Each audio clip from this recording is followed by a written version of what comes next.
London's mad with excitement now. People rushing to join up. When the Conscription Act was passed in 1916, uniquely in England, it gave conscientious objectors the legal right to refuse to fight. But every man who sought exemption from the ranks had to prove his integrity before a panel of local dignitaries, known as a tribunal. Towards the end of the interview, every conscientious objector was asked the killer question, designed to shame them out of their feebleness.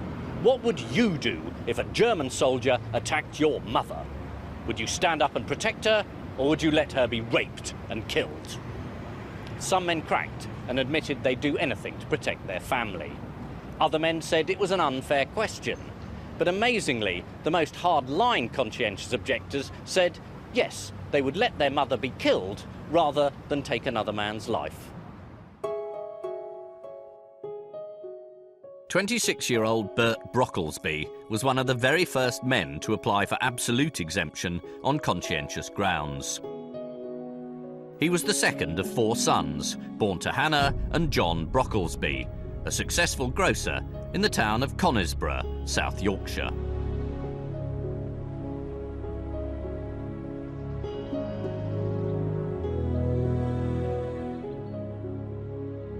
During the course of the war, 174 Conisbrough men lost their lives in the trenches of the Western Front. And Bert, in his determination not to fight, would come close to losing his. When war was declared in 1914, the men of Conisbrough enthusiastically answered the national call to arms. Bert's older brother, George, tried to join up, but was disappointed to be turned down on medical grounds. He became the local recruiting officer and in due course signed up brothers Phil and Harold. But Bert, who was eligible to fight, refused to volunteer. He said, "God did not put me on earth to go destroying his own children." Religion was fundamental to Bert Brocklesby. Although a teacher by profession, he spent much of his time at the Conisbrough Methodist Chapel, where he was organist and choirmaster.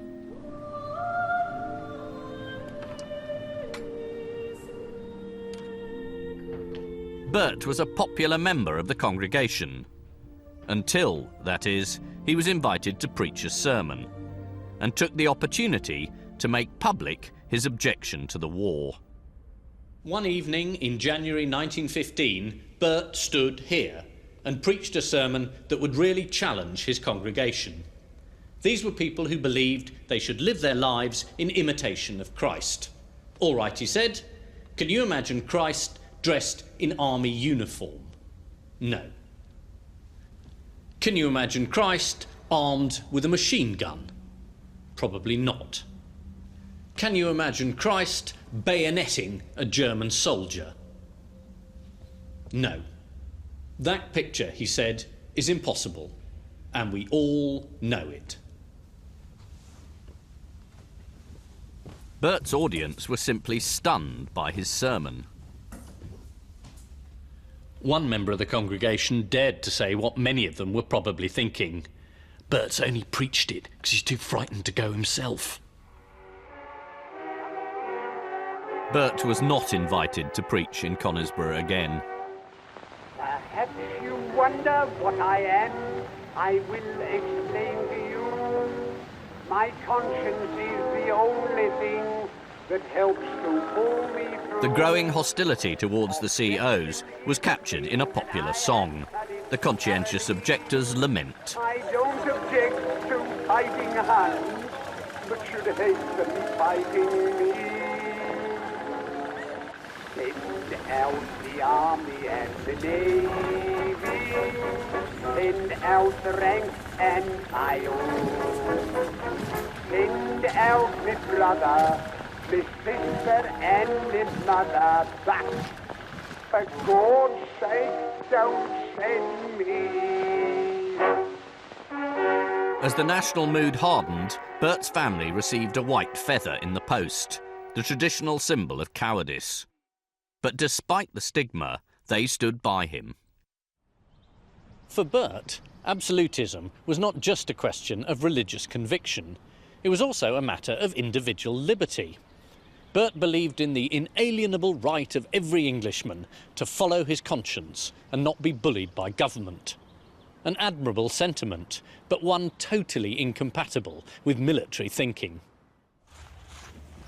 In May 1916, Bert was ordered to work as a labourer in the Army's non-combatant corps, known derisively by fighting men as the No Courage Corps. But even this work was too militaristic for Bert. He refused to join up and was immediately arrested. This is Richmond in North Yorkshire, famous for its medieval castle.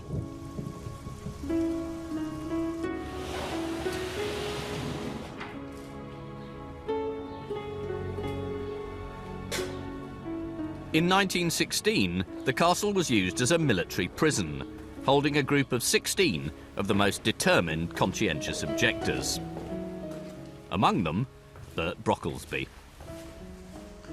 We know exactly which cell Bert Brocklesby was held in because while he was here, he graffitied the walls. Very upmarket graffiti, obviously. And he drew two pictures, which incredibly are still here. They're very, very fragile, but you can still see them very clearly. One is of Annie Wainwright, his girlfriend. And we know it's him because he's written J.H. Brocklesby, fake it, i.e. Latin, he did it, 22nd, 5, 1916. The other picture, which shows the other thing that was on his mind, is even more extraordinary. And it's a picture here of Christ stumbling on the way to Golgotha, and Bert's drawn Christ oppressed by the weight of the cross, by the weight of his suffering. And I think that's how Bert must have been feeling about his own incarceration here.